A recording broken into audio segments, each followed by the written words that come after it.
All right, gents. It's Leonard. Some of you asked that we should do like a top 16, top 10 players, maybe like a draft mock. So I wrote up a little thing here. I got about 16 names that I'm gonna go over, little write up on them and whatnot of what I think how the draft should go. Just my opinion. You may have a different style. Your team may need some help somewhere else later on. So here we go. Number one, I got Lunny. I mean, I don't think. I think the top five guys, honestly, top six guys are probably interchangeable depending on your style of play and your team. But Lunny is, to me, the clear number one pick. He's young, he's athletic, goes up and gets it. He's a monster at the ball, can compete on defense. Still learning a little bit, but he's still a solid safety. So Lunny, I got Lunny going off the board at number one overall, especially if that's going to be like a Skinner pick or a Justin Andy Dalton. So number two, I got Roz. Rozzy is flat out monster. He lost a step in his old age, but it's all right. He still makes plays on both sides of the ball. He gives your offense a completely different dynamic with a double pitch or extra guy who can throw the rock. So Rozzy's my number two guy. Number three, I got Johnny from Reload. Johnny's a playmaker on both sides of the ball. Can go up and get it with anybody. Never misses a flag on defense, or at least rarely does.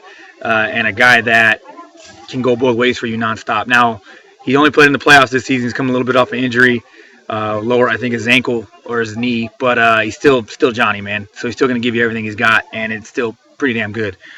Number four, I got Porky. He's not played in Hermosa before. He's a Santa Fe Springs and Tough League guy. Plays with the Ducks. Dude is shifty as shit. I mean, he's one of the hardest mans to get his flag. It's ridiculous what he can do with his damn feet. You think you got him sewed up, and all of a sudden he's 20 yards downfield. Number five, I got Ochoa. Ochoa is also coming off an injury, but the dude is a monster. He's a shifty little guy, can run routes with anybody, cover guys. His offense, he's the type of guy who needs the ball in his hands, wants to get the ball. It makes his defense a little bit better.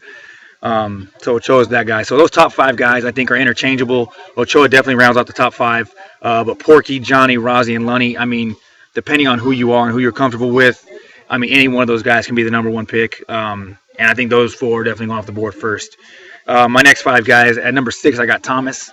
Thomas is a playmaker, both sides of the ball. Tends to drop a little bit of ones on offense, but straight competitor. The guy can man up just about anybody in the league. And he's woofing. He's in your ear most of the game too. So super competitor. Definitely my number six guy in the second round, especially for a back-to-back pick. If you can end up with Ochoa and Thomas, you got a sweet little corner spot right there with two guys who can also run. At number seven, I got Will. Now, last tournament, when I took Will in the second round, guys were kind of shocked and kind of blown back, saying Will doesn't deserve to be in the second round, and I proved him wrong. Will is an absolute monster. Now, he drops the easy passes every once in a while too, but for the most part, you know what you're going to get at him. You give him a slant, he's going to scoot. You know he can outrun anybody, he can cover anybody. So I got Will coming in at number seven. Number eight, I got Vic. Now I don't think Vic has made an appearance in Hermosa. He might have made one or two yet, but he's one of those do-it-all kind of guys. Young, athletic. We use him as a solid rusher for reload. I mean, he's just an absolute beast on the rush, especially when you're rushing two with me and him or with him and Tommy or Rich. But he can also cover in corner. He can also get in your secondary. He's a good chip and release guy if you're looking for a faster style center or slot guy. So Vic's my number eight guy. At number nine, I got Clarence. Now he probably would be in the top six, if not the top five. But he's coming off an elbow injury. He broke his elbow about 3 weeks ago and decided he wanted to take his cast off. Now he's still Clarence. He's still fast, still competitive. So I just don't know as the day goes on how much that elbow is going to hold up. He's got painkillers though, so I guess we'll see. Let's see. So number 9 was Clarence. Number 10, rounding out my top 10, I got Chaz. Now Chaz fell a little bit. He was definitely a first round pick last tournament. We've gotten a little bit faster guys, a little bit more talent pool, and Chaz is coming off injury as well. Didn't get to show up in the playoffs, so we didn't get to see him in the playoffs in Hermosa. So that kind of goes a long way into your draft status. It's that last impression of what you're going to do for that season, and we didn't get to see him out there. But Chaz is an absolute beast. He's a tight end style guy. Can fly down the field, can go up and get it. Just an absolute beast of a body to have in the middle of the field too on defense. So Chaz rounds out my top 10 right there. At number 11, I got Miles Medeiros from Moxie Boys. He only came to the playoffs. He wears a backwards hat, well-built guy, athletic as shit. He only played defense for some reason in the playoffs. I guess that's just Moxie Boys style, whatever they wanted to do. But the dude can make plays on both sides. He can run with anybody. He can catch. He's got good, strong hands. And yeah, he's an absolute athletic player. So he's my number 11 guy, rounding out my what was that going to be the third round right here in my second pick. At number 12, I got Marcus from X-Cons. Marcus is another guy that can do just about anything you need. He is a stronger blocker this season. He is a good receiver. He can make guys miss. He knows the game very well. And he also can do anything you need on defense. He can cover a guy if you need him cover in the corner or safety spot. He can also rush and play the middle spot. So Marcus rounds out my number 12 pick. That would close out the third round. And then for the fourth and final round, I got DeAndre from Titans. I think he's a very underrated player. I think he's got good routes, well enough hands, and he can cover a lot of guys as long as you put him in the spots that he needs to be in. So, and he's coachable. That's one of the biggest things that I look for in a draft is guys who are going to listen to what I got to say and be where I ask him to be at. And he's one of those guys that can do that. At number 14, I have Rich from Reload. Rich is a guy that is an absolute monster in the slot. He can make guys miss. He swivels the hips with the best of them. Not quite like me, but, who can? He's second best for sure. Rich is a guy that can block for you, chip and release. He can rush for you. Not much in the way of corner and safety, but a great combo rush guy. Me and him get after it. He can pull off on the center or the slot if you needed him to. I just wouldn't line him out wide with some wide receivers. But Rich is my number 14 pick.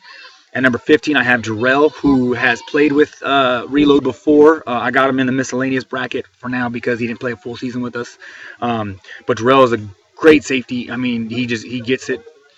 He knows exactly where to be and how to play this game. He plays in Torrance a lot on the teams out there, and he's won the tournament with us down in San Diego too. So, and the Tough League one as well. So Jarrell rounds out my 15, safety style guy. Can play some wide out for you if needed him to, but really like a defensive specialist.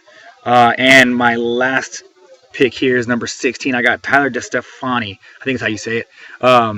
Tyler, I didn't get to see very much in the playoffs. He only came to playoffs for Titans. He comes highly regarded from Skinner.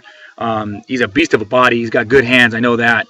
We just didn't get to see a whole lot of him. Playoffs get in there. You try to jump on someone's team. You're just kind of finding your spot. But Tyler's an absolute monster of a player.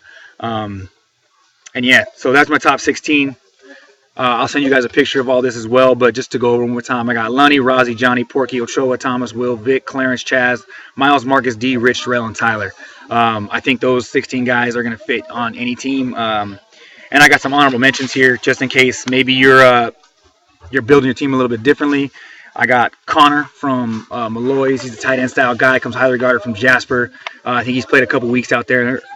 I got Chris. I actually don't know who Chris is. Hold on. Who's Chris? Technical alert. Stay with me, boys. Who the hell is Chris? Oh, Chris Sevilla. My bad. I should tell you all about that. No, I was kidding. Hey, Chris played for Los Andres this year. He's actually one of the very few bright spots. When he's healthy, he is good. He's coming off of a little hammy pull during the playoffs. I think he pulled it on the first or second play of the game. He's known to get that tender hammy, but he's got moderate speed. He's got good hands, and he's going to give you everything he's got. The only thing is he injured or is he not? We'll see. I got Aguirre, who would be in the top 16, hands down, but I don't know if he's going to flake or not. That's the true story. Aguirre's a young kid who can go up and get it. Not much in the way of cardio, but offensively, he's a good receiver to have, a good big body. When you need his quick little fade route or anything like that. I don't know if he does defense too much. We've only used him on a combo rush. I got Tim Jacobs. As an honorable mention as well. He's a guy who plays a tough league. I'm pretty sure he runs the Sunday night league over there at Dorsey. Little slower, but a veteran player. He's great off the chip and release. He can make guys miss, no doubt. He's not going to burn you. He's not going to be your number star pick, but he's definitely a solid guy to have. A veteran, crafty. He knows where to be and how to play the game, and sometimes that's what you need. And last but not least, in honorable mentions, I have Jabri Proby. He comes recommended from Bam Bam, Miles Johnson, and Jarrell. He plays in Torrance. I heard he's fast. He's athletic. He's got solid hands. The only thing I heard about him is he could be a little bit of a diva. Comes with a little bit of an attitude. He's probably going to let you hear it. So as long as you can keep that under wraps, you should be good. So there's my top 16 honorable mentions, man. Look forward to seeing you guys next. Hey, Mom. That's my mom. Look forward to seeing you guys next Friday at the draft.